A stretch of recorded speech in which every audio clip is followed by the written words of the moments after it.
Hello there, and welcome to Chapter 15 of Anne of Avonlea, the beginning of vacation. Anne locked the schoolhouse door on a still yellow evening when the winds were purring in the spruces around the playground and the shadows were long and lazy by the edge of the woods. She dropped the key into her pocket with a sigh of satisfaction. The school year was ended. She had been re-engaged for the next, with many expressions of satisfaction. Only Mr. Harmon Andrews told her she ought to use the strap oftener, and 2 delightful months of well-earned vacation beckoned her invitingly. Anne felt at peace with the world and herself as she walked down the hill with her basket of flowers in her hand. Since the earliest Mayflowers, Anne had never missed her weekly pilgrimage to Matthew's grave.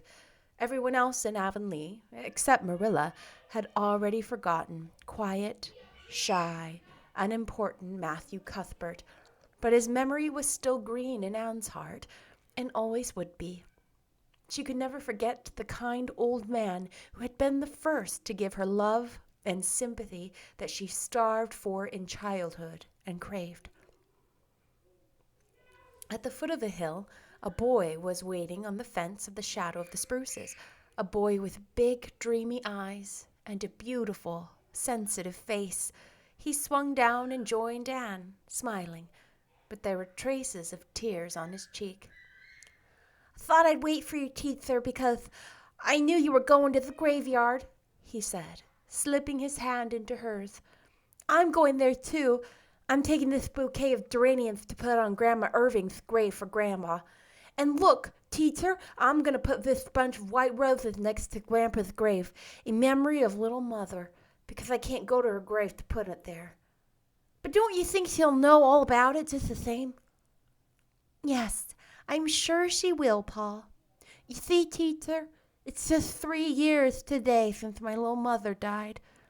It's such a long, long time. But it hurts just as much as ever, and I miss her just as much as ever. Sometimes it seems to me I just can't bear it. It hurts so much." Paul's voice quivered, and his lip trembled. He looked down at his roses, hoping that his teacher would not notice the tears in his eyes. "And yet," said Anne very softly, "you wouldn't want it to stop hurting. You wouldn't want to forget your little mother, even if you could." "No, indeed, I wouldn't. That's just the way I feel. You're so good at understanding, teacher. Nobody else understands so well, not even Grandma, although she's so good to me. Father understood pretty well, but still, I couldn't talk much to him about Mother because it made him feel so bad. When he put his hand over his face, I always knew it was time to stop. Poor Father. He must be dreadfully lonesome without me. But you see, he has nobody but a housekeeper now, and he thinks housekeepers are no good to bring up little boys, especially when he has to be away from home so much on business. Grandmothers are better, but next to mothers. Someday, when I'm brought up, I'll go back to Father and never going to be parted again." Paul had talked so much to Anne about his mother and father that she felt as if she had known them. She thought his mother must have been very like what he was himself, in temperament and disposition, and she had an idea that Stephen Irving was a rather reserved man, with a deep and tender nature which he kept hidden scrupulously from the world. "Father's not so very easy to get acquainted with," Paul had said once. "I never really got very acquainted with him till after my little mother died. But he's splendid when you get to know him. I love him best in all the world, and Grandma Irving next, and then you, teacher. I'd love you next to Father if it wasn't my duty to love Grandma Irving best, because she's doing so much for me. You know, teacher. I wish she would just leave the lamp in my room till I go to sleep, though. She takes it right out as soon as she tucks me in because she says I mustn't be a coward. I'm not scared, but I'd rather have the light. My little mother used to always sit beside me and hold my hand till I went to sleep. I expect he spoiled me. Mothers do sometimes, you know." No, Anne did not know this, although she might imagine it. She thought sadly of her little mother, the mother who had thought her so perfectly beautiful and who had died so long ago and was buried beside her boyish husband in that unvisited grave far away. Anne could not remember her mother, and for this reason she almost envied Paul.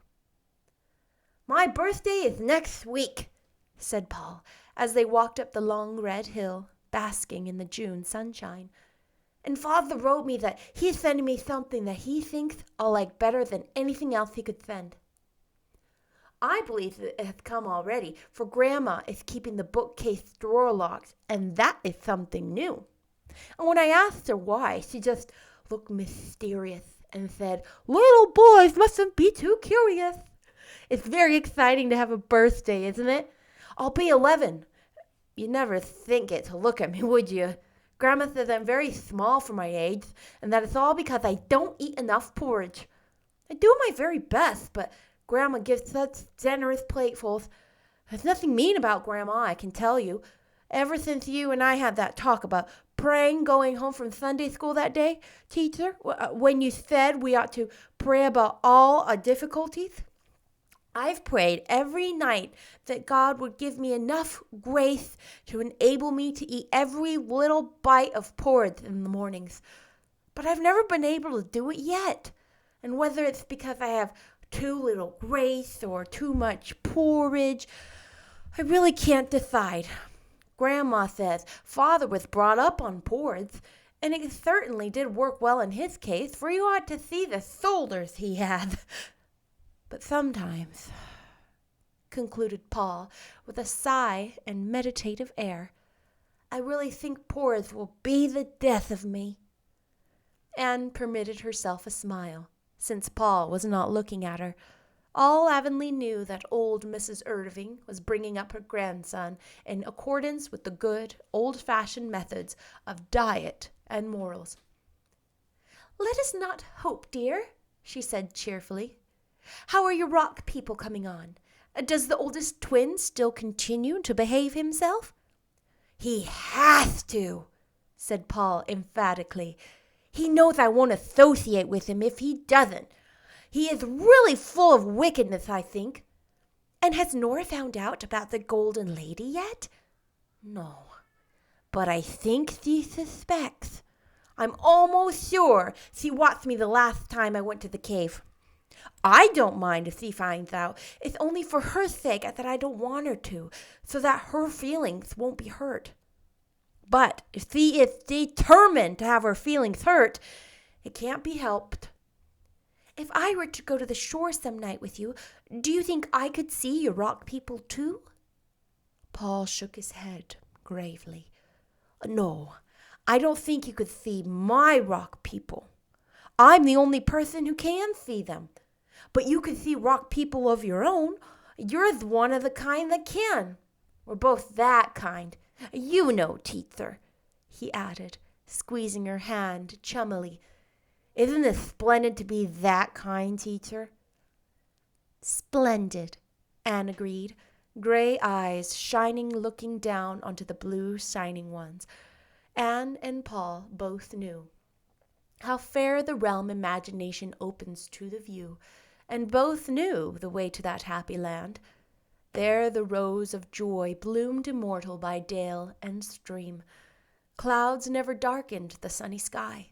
Sweet bells never jangled out of tune, and kindred spirits abounded. The knowledge of that land's geography, east of the sun, west of the moon, is priceless lore, not to be bought in any marketplace. It must be the gift of the good fairies at birth, and the years can never deface it or take it away. It is better to possess it living in a garret than to be the inhabitant of palaces without it. The Avonlea graveyard was as yet the grass-grown solitude it had always been. To be sure, the improvers had an eye on it, and Priscilla Grant had read a paper on cemeteries before the last meeting of the society. At some future time, the improvers meant to have the lichened, wayward old board fence replaced by a neat wire railing, the grass mown, and the leaning monuments straightened up. Anne put on Matthew's grave the flowers she had brought for it, and then went over to the little poplar-shaded corner where Hester Gray slept. Ever since the day of the spring picnic, Anne had put flowers on Hester's grave when she'd visited Matthew's. The evening before, she had made a pilgrimage back to the little deserted garden in the woods and brought therefrom some of Hester's own white roses. "I thought you would like them better than any others, dear," she said softly. Anne was still sitting there when a shadow fell over the grass, and she looked up to see Mrs. Allen. They walked home together. Mrs. Allen's face was not the face of the girl bride whom the minister had brought to Avonlea 5 years ago. It had lost some of its bloom and youthful curves, and there were fine, patient lines about the eyes and mouth. A tiny grave in that very cemetery accounted for some of them, and some new ones had come during the recent illness, now happily over, of her little son. But Mrs. Allen's dimples were as sweet and sudden as ever, her eyes as clear and bright and true, and what her face lacked of girlish beauty was now more than atoned for in the added tenderness and strength.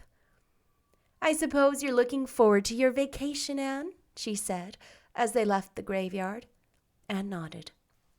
"Yes, I could roll the word as a sweet morsel under my tongue. I think the summer is going to be lovely. For one thing, Mrs. Morgan is coming to the island in July, and Priscilla is going to bring her up.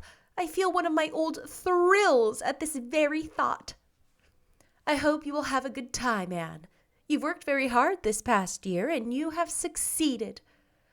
"Oh, I don't know. I've come so far short in so many things. I haven't done what I meant to do when I began to teach last fall. I haven't lived up to my ideals." "None of us ever do," said Mrs. Allen with a sigh. "But then, Anne, you know what Lowell says. Not failure, but low aim is crime. We must have ideals and try to live up to them, even if we never quite succeed.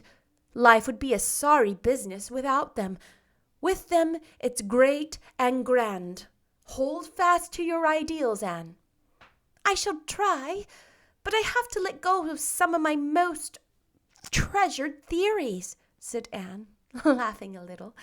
"I had the most beautiful set of theories you ever knew when I started out as a schoolma'am, but every one of them has failed me at some pinch or another."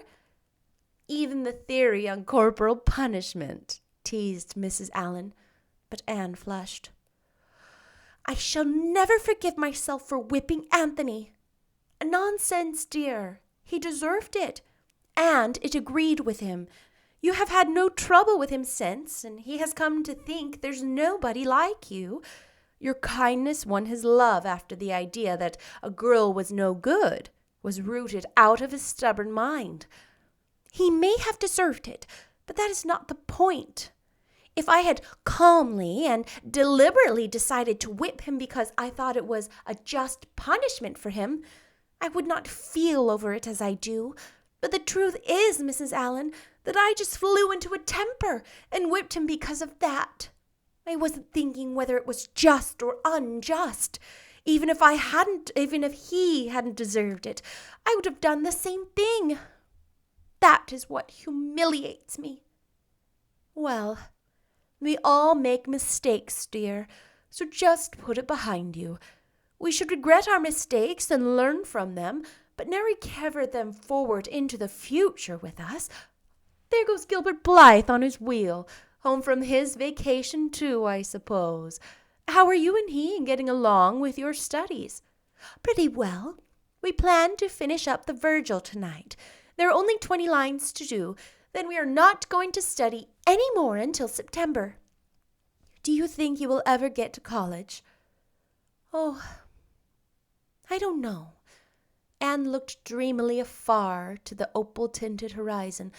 "Marilla's eyes will never be much better than they are now. although we are so thankful to think that they will not get worse.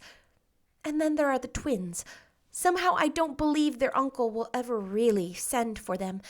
Perhaps college may be around the bend in the road, but I haven't got to the bend yet, and I don't think much about it, lest I might grow discontented. Well, I should like to see you go to college, Anne, but if you never do, don't be discontented about it. We make our own lives whatever we are, after all. College can only help us to do it more easily. They are broad or narrow according to what we put into them, not what we get out. Life is rich and full here, everywhere, if we can only learn how to open our whole hearts to its richness and fullness. I think I understand what you mean, said Anne thoughtfully, and I know I have so much to feel thankful for. Oh, so much. My work, Paul Irving, the dear twins, and all my friends. Do you know, Mrs. Allen, I am so thankful for friendship.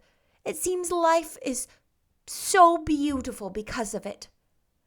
True friendship is a very helpful thing indeed, said Mrs. Allen, and we should have a very high ideal of it, and never sully it by any failure in truth and sincerity. I fear the name of friendship is often degraded to a kind of intimacy that has nothing of real friendship in it. Yes, like Gertie Pye's and Julia Bell's. They are very intimate and go everywhere together, but Gertie is always saying nasty things of Julia behind her back, and everybody thinks it is because she is jealous of her, and because she is always so pleased when anybody criticizes Julia. I think it is a desecration to call that friendship. If we have friends, we should look only for the best in them and give them the best that is in us. Don't you think? Then friendship would be the most beautiful thing in the world. Friendship is very beautiful, smiled Mrs. Allen. But some day... Then she paused abruptly. In the delicate, white-browed face beside her, with its candid eyes and mobile features, there was still far more of the child than of the woman. Anne's heart so far harbored only dreams of friendship and ambition, and Mrs. Allen did not wish to brush the bloom from her sweet unconsciousness. So she left her sentence for the future years to finish. Oh, that's so cute. That's the end of chapter 15. The next chapter is chapter 16. I'm actually going to record that right now, but I'm only going to load chapter 15 today. See you next time.